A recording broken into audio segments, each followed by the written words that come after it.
Armed herdsmen overrun Ndiagu community in Enugu, burned houses, sacked thousands of residents, leaving them hopeless. The once thriving Ndiagu Amofia in Umuhu Autonomous Community, a harmful Isuzu local government area of Enugu State, now lies in desolate and abandoned. Armed Fulani herdsmen have taken over the land, displacing hundreds of residents who fled in terror after a brutal attack on Friday, February 28, 2025. Marauding herdsmen set two houses ablaze, looted several others, and brutally unalived the only child of a widow and a final year university student. The child's uncle was also shot, leaving the community in a state of shock and grief. The attack has rendered residents homeless, and their hopes of returning to their ancestral homes hang in the balance. The village, once a thriving agricultural community, now lies idle, its farm settlements abandoned and with dry leaves covered everywhere. Ndiagu Amofia Umuhu on Monday on a fact-finding tour, no single resident was seen in the vast settlement as everyone had fled.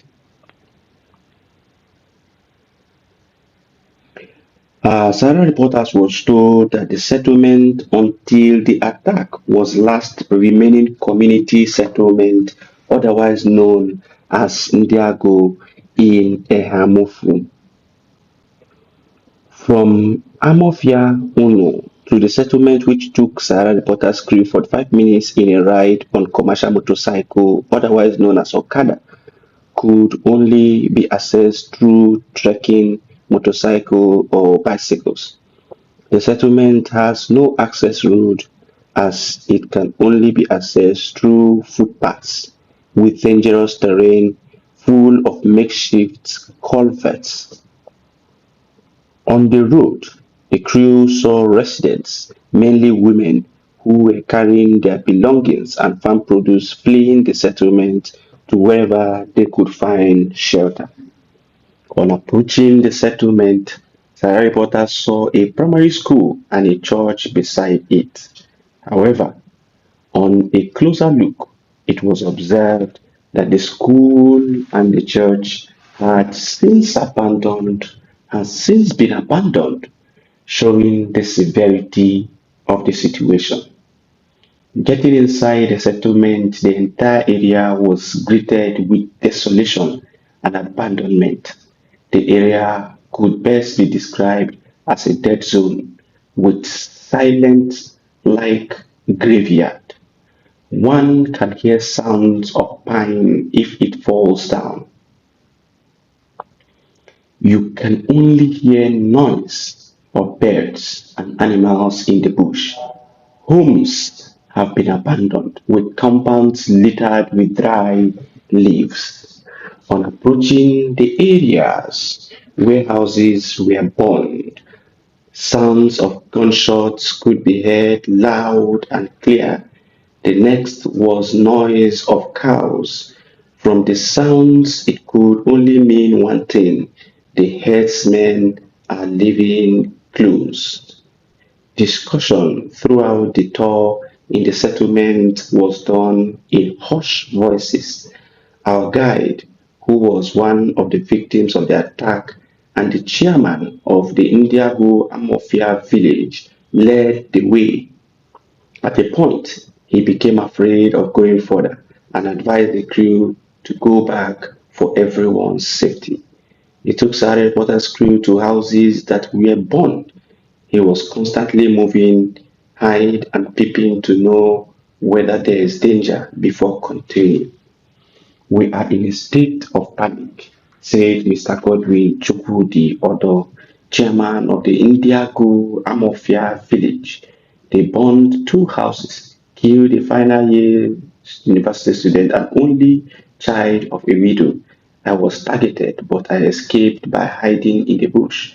My house was burned, and my wife and newborn baby were forced to flee. The attack has left the community in a state of fear, with residents too to return to their homes. As we speak, I have nothing left, Odo lamented. To eat, I depend on the generosity and kindness of the people. I am currently squatting with a relation. It's disheartening that since the attack, no government agency has brought food or assistance to us. Asked why the Fulani attacked them, others said, I don't know. We don't have problem with Fulanis, and this is the first we are witnessing this attack. On why the sudden attack and sacking the village settlement, he said, I don't know. Since the attack, some government officials are coming, but have never heard anything from them thereafter. I don't know whether they came to know whether it is true or not, but you have seen houses they burned. My own house was burned. They actually came for me, but I saw them from afar with AK-47 rifles. I followed backyard and ran inside the bush and hid. When they came, my wife, who gave birth barely 3 months ago, was asked about me, and she told them that I wasn't around. Two of them went inside the house, ransacked and took away every valuable thing, including money and motorcycle. After looting, they told my wife to leave the house and threatened that if they returned and find her, she would be buried. Few minutes later, they returned and razed the house with every of our belongings, including clothes, yamban. These very clothes I am wearing was given to me by sympathizers. As we speak, I have nothing left to eat. I depend on generosity and kindness of the people. I am currently squatting with a relation. It is even disheartening that since the attack, no government agency has brought food to us. We have lost everything, not because of our making. What government officials were busy doing was how to whitewash the attack, Odo lamented.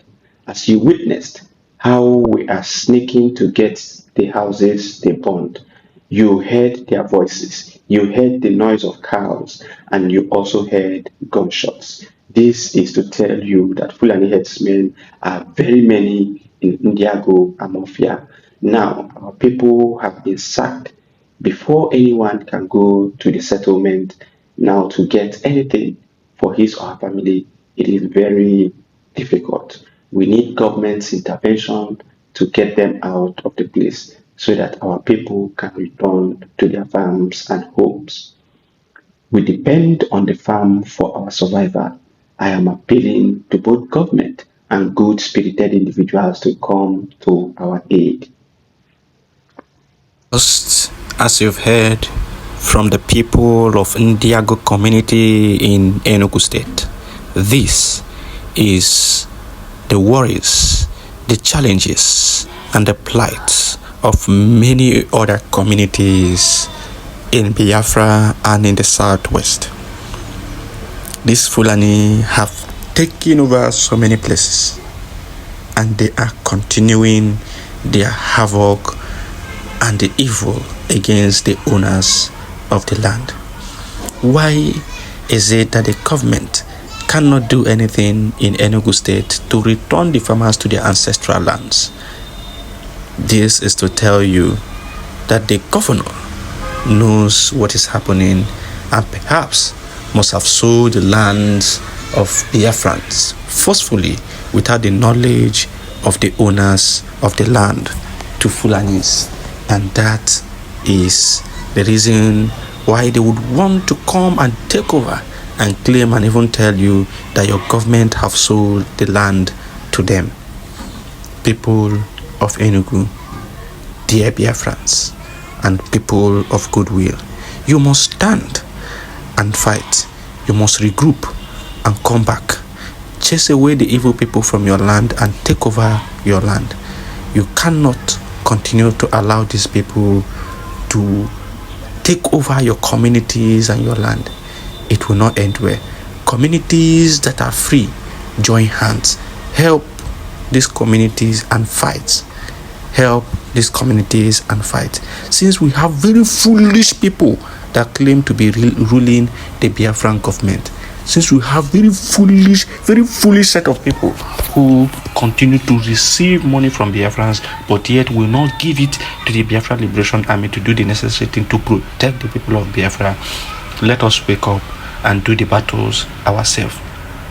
Let them continue to be eating the money.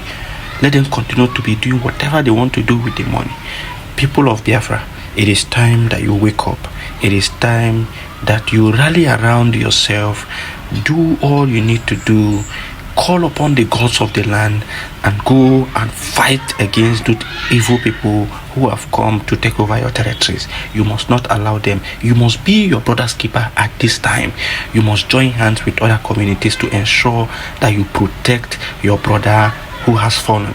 Because if you allow them to deal with your brother in Ndiagu community in Enugu state, they will from there come to your community and they will continue to encroach until they encroach into all the communities. It is very important that you join hands now and fight, my dear people of Biafra. Fight. It is the only way we can save ourselves. Although they don't know, it is Biafra first.